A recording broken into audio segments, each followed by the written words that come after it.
Welcome to CEO Money. I'm Michael Yorba. Thanks for joining us. I've got Michael Lewis, Director of the Brain Care Clinic, on the show with me today, and he's also the founder of the Brain Health Education and Research Institute. Michael, welcome to our show.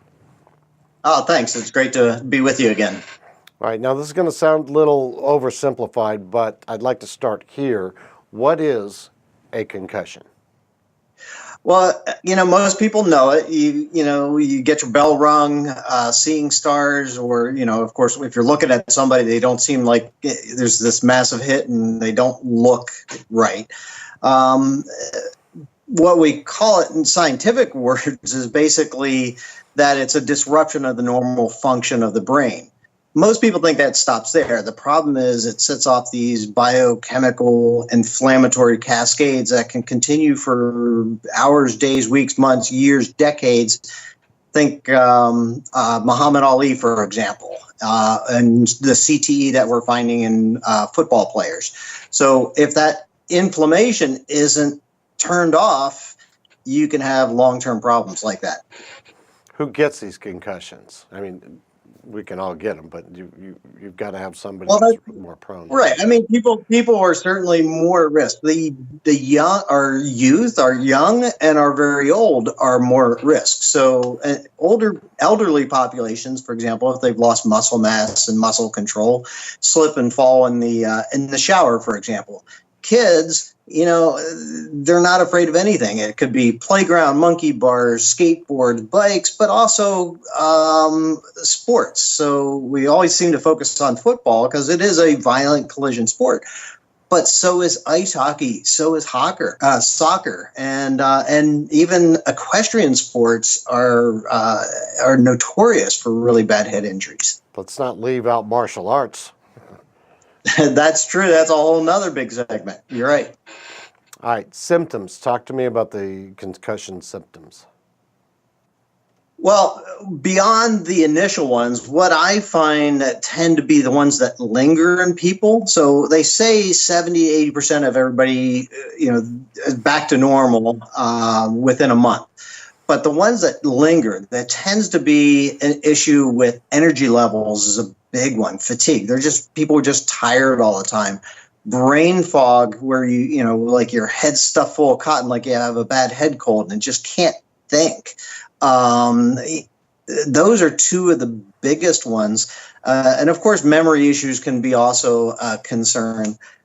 I really get concerned more about sort of the teenager, high school, college population who you get a straight A student that now all of a sudden is struggling in classes, maybe even failing. And that should be a huge red flag. Absolutely. What about the treatment of the concussion? That's where you come in. Well, that's where nobody comes in, to be honest, because there's no acceptable treatments for concussions or head injuries. There's been, numerous, 20, 30 things tried, pharmaceuticals and so on, and nothing has ever kind of gotten through the FDA process. So I took a look at that and said, well, what about, let's get back to the really simple things. What gives us health?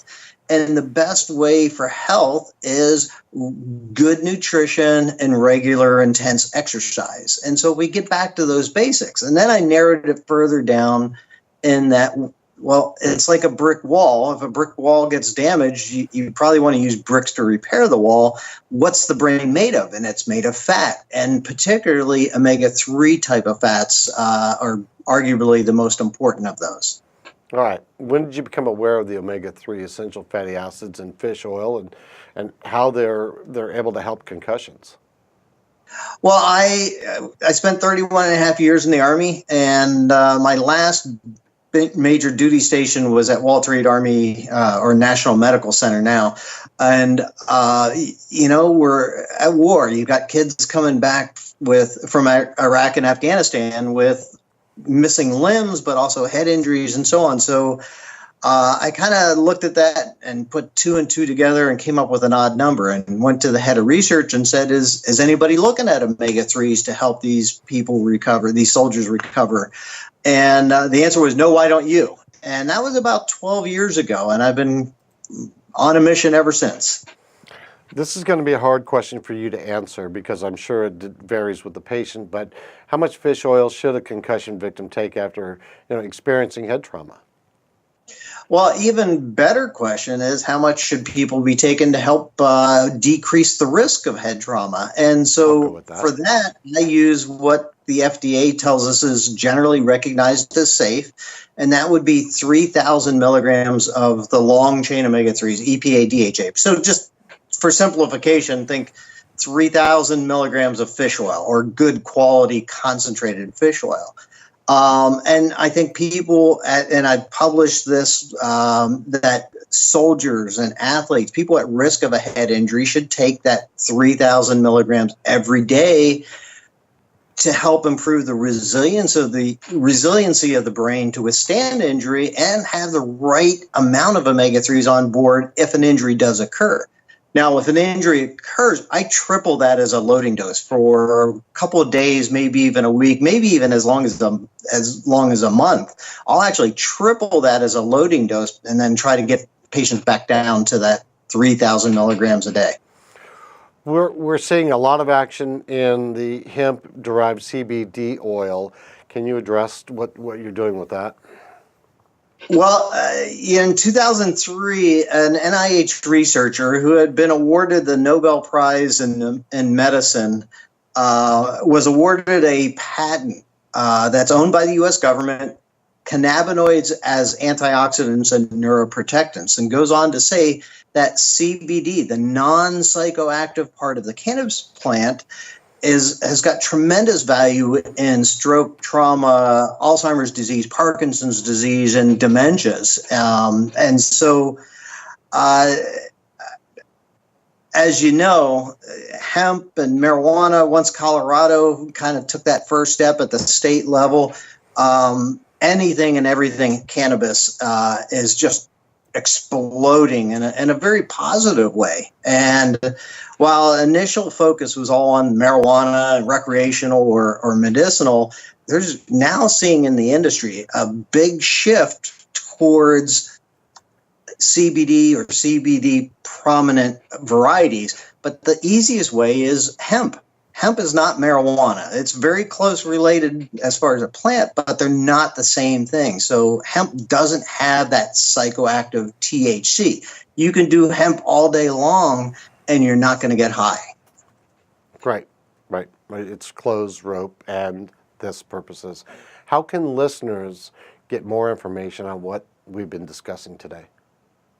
Well, a couple of things. One is I came out with a book a year or so ago called When Brains Collide, and you can find that on Amazon. It talks about how to use nutrition, how to use specifically omega-3s, but then also I introduced the concept of using CBD because at the time it was pretty new. I mean, this is all relatively new information. So When Brains Collide on Amazon, I've got a small nonprofit I started when I retired, brainhealtheducation.org. And one of the better sites for CBD is pluscbdoil.com, pluscbdoil.com. Great information there as well. Michael, thank you for being a guest on the show. And I really want to say thank you for helping all the victims of these concussions and what you've done for our service already, too. Well, thank you, and it's really getting exciting. I mean, I'm sure business-wise, you're keeping an eye on the cannabis industry and the hemp industry, and it's exciting times. It's really just at the beginning, starting to take off, and our ability to help people medically, I think we're just beginning to see what the promises, what the potential is for CBD. I agree with you. I look forward to hearing more from you about the discoveries that you make and the treatments that you're coming up with to help the victims that really need your attention. Well, thank you. You're welcome. All right, you've been watching CEO Money with Michael Yorba. Thanks for joining with us. Like us on Facebook, follow us on Twitter, and subscribe to our YouTube channel.